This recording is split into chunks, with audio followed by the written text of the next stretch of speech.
Hola, yo soy Depi y hoy hablamos de historia.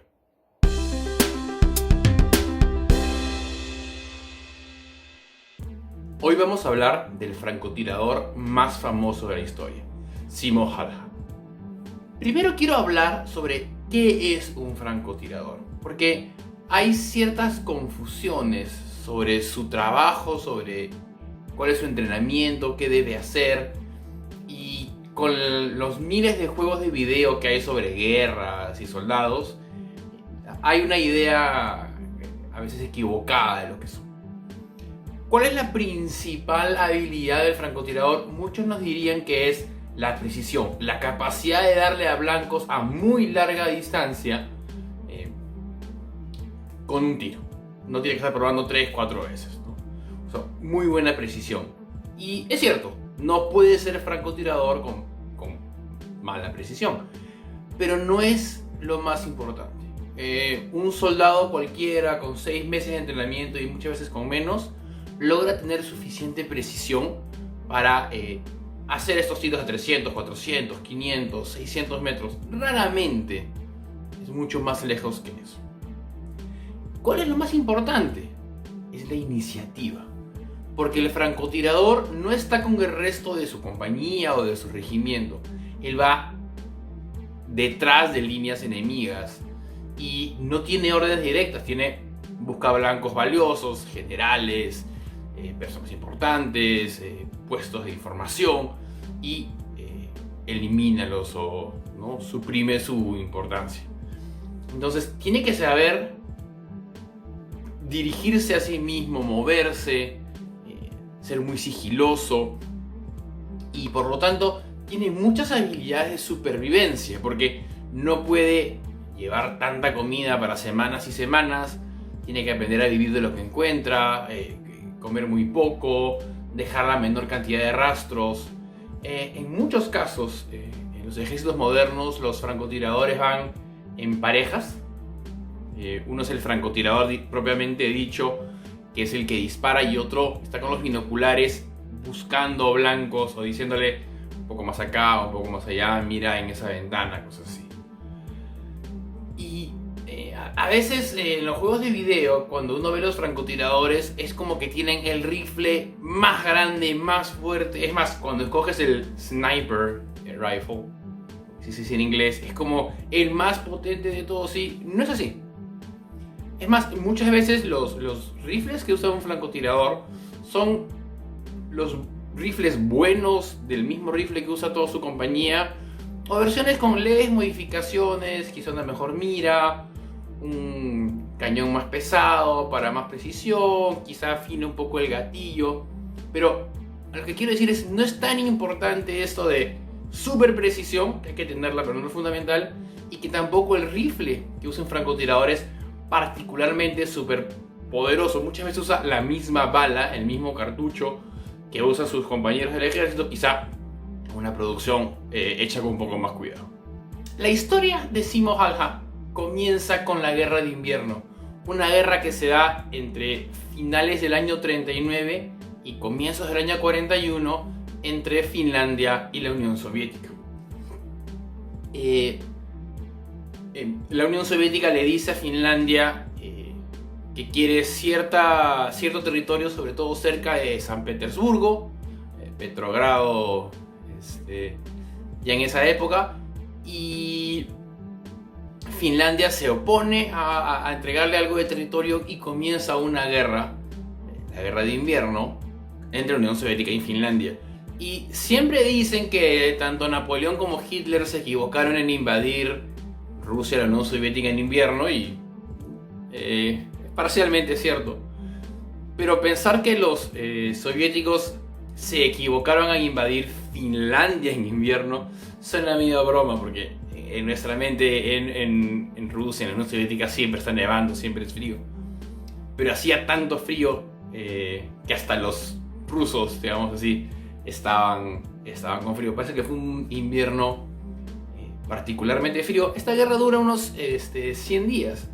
Al comienzo, hasta quizá febrero, los avances del ejército soviético habían sido detenidos por un ejército finlandés mucho menor, menos preparado, pero que tenía dos grandes ventajas. Luchaba en su propio territorio, que es siempre bueno, porque sabes dónde ir, dónde esconderte, puedes planificar tus defensas. Y la segunda, que en ese momento el ejército soviético había sido muy afectado por las purgas de Stalin. Centenares, miles de generales, coroneles, mayores, capitanes habían sido entre asesinados, llevados a gulags, y en el mejor de los casos, si Stalin era buena gente ese día, te mandaban a tu casa nada más, ¿no? Finalmente los soviéticos ganan esta guerra y conquistan algo de territorio finlandés, pero a costa de un gran número de bajas sorprendentes. Y eso asustó a los soviéticos, que a mitad de camino, en febrero, cambian sus tácticas, se entrenan un poco mejor y logran ganar la batalla. Como un detalle extra, luego de que acaba la guerra de invierno, pasa un año y a los 3 días que comenzó la Operación Barbarroja, que es la invasión de Alemania a tierra soviética, 3 días después los finlandeses atacan la Unión Soviética. Y en la historia finlandesa le llaman la Guerra de Continuación, que no es el nombre más bonito, yo creo, ¿no? Porque suena como que vamos a seguir la otra guerra, pero también fue al final un fracaso bélico para los finlandeses. Perdieron incluso un poco más de territorio, pero me encanta ese nombre de Guerra de Continuación, como que es una cosita de nada, ¿no? Ok, ahora hablemos de Simo. Simo había sido un cazador, toda su vida había vivido en el campo y cazaba para comer, cazaba para vivir. Y cuando sigues animales en el bosque, sobre todo en invierno, donde cualquier movimiento es sencillo de ver, él había aprendido muy bien a cómo moverse lentamente, sin ser visto, en el caso de los animales incluso sin ser olido. Y cuando entra al servicio militar obligatorio, hay un par de tipos de servicio militar obligatorio en Finlandia, sobre todo en esa época, rápidamente se dan cuenta en que él tiene grandes habilidades para ser un francotirador. Es un chico inteligente, de mucha iniciativa, muy bueno con el rifle. Él usa un rifle graciosamente ruso, el Mosin Nagant modelo 91, un rifle de cerrojo, el cual él no tenía nada de especial. Él le dieron uno cuando entró al ejército y ese lo entendió bien, y a veces es muy importante. Tienes un buen rifle y una vez que lo entiendes, sabes lo bueno que tiene y lo logras mejorar, que vaya bien en eso, y lo malo que tenga y lo logras disminuir. En las imágenes que uno tiene de los francotiradores siempre ve estas miras telescópicas, y ya habían miras telescópicas en la Segunda Guerra, pero a él no le servían las que tenía el ejército finlandés, no eran de gran calidad y tenían mucho problema con las temperaturas bajísimas, menos 30, menos 40. Y además él tenía miedo que el reflejo de los cristales de su mira telescópica pudieran decir dónde estaba. Entonces él usaba las miras normales de su rifle. Como les digo, no son siempre 100% exactas, pero él sabía que 100 metros era, no sé, 98 o 102, una cosa así. Entonces sabía cómo regularlas. Él participó 100 días de la guerra. La guerra no dura mucho más que 100 días, dicho sea de paso. Él estuvo 100 días. Y todos los días salía casi de cacería a combatir este ejército que estaba invadiendo su tierra. Y acá es donde comienza su leyenda. En estos 100 días mató, y acá es muy complicado decir cuánta gente Simo Häyhä mató. El número más bajo totalmente confirmado es alrededor de 300 bajas soviéticas causadas por él. El número que normalmente uno va a ver en las fuentes es 505. Él anotó 505 muertes en combate, no todas como francotirador, a veces liderando una pequeña compañía. Él también usaba una subametralladora y abatió enemigos de esa manera, así que no todas eran muertes específicamente en su función de francotirador, y hay sitios que hablan incluso de 700 víctimas, digamos, de su acción. cualquiera de esos números ya es increíblemente sorprendente. Ahí el problema, y no podemos olvidarlo nunca, que los gobiernos utilizan a estos héroes como propaganda. Entonces, cuando utilizas a algo como propaganda política en medio de una guerra, no importa si el número es 200 o 500, quieres que, esta es la imagen inspiradora para mi país. El ejército soviético le decía a él la muerte blanca, evidentemente por la forma que él vestía, totalmente de blanco para mimetizarse. Se dice incluso que cuando ya estaba cerca de su blanco, se ponía nieve en la boca para que no saliera el aire caliente de su respiración y se pudiera ver pues, la condensación. Causaba tanto pánico, no tanto por el número de muertes, que también era importante, sino porque el francotirador tiene un efecto muy psicológico en los soldados. El soldado en general dice, anda al combate y somos 100 acá y son 100 allá y nos comenzamos a disparar. El soldado como que va a ir. Está en conjunto, siente que tiene algo que hacer. Pero tú estás ahí, en tu hora de desayuno, tomando un café en la mañanita y de repente ¡pum! A tu compañero lo matan. O están caminando, yendo al puesto de patrulla y cae tu compañero, cae el capitán y no ves de dónde. Y no sientes que puedas hacer nada. Eso a los soldados, a ningún soldado le gusta. No le gusta esto de sentirse atacado sin poder defenderse. Esto hacía que progresivamente mandaran más y más tropas a tratar de capturarlo, lo cual parece que hacía más fácil también su labor de conseguir soldados enemigos que matar.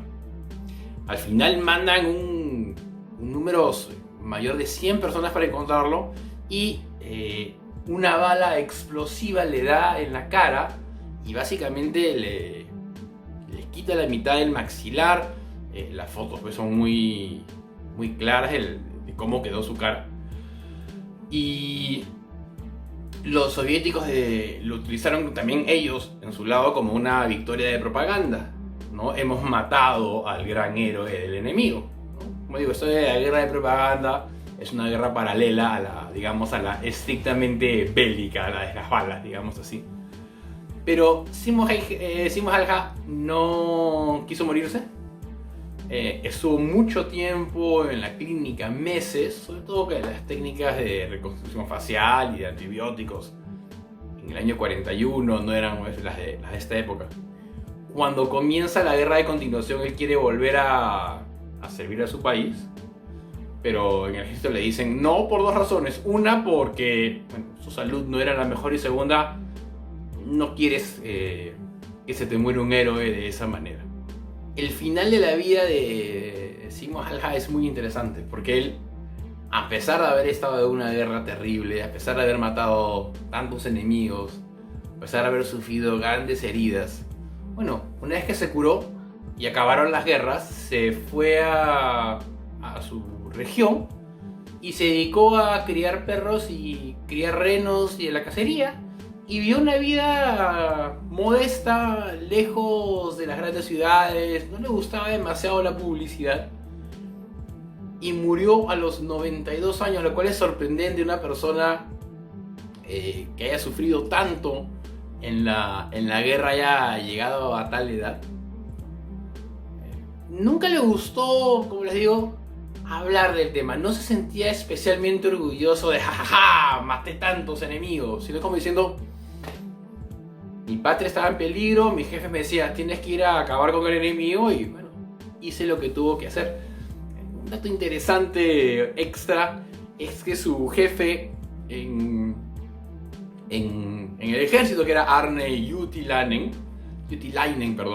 le decían el terror de Marruecos, porque antes de estar en el ejército finlandés había estado en la legión extranjera francesa en Marruecos y había estado en combate, y parece que había ganado mucha experiencia en campo de batalla real, y por eso cuando comenzó la guerra de invierno y luego la guerra de continuación se hizo muy famoso también por sus grandes dotes de líder militar.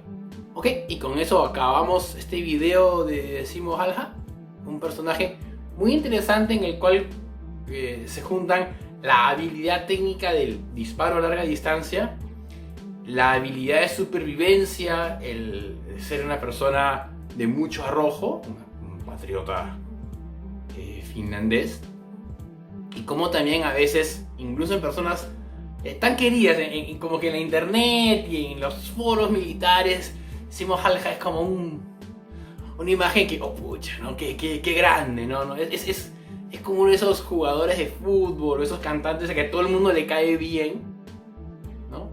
No sé, es como el Chayanne de los héroes militares de la Segunda Guerra, que nadie le puede decir nada malo.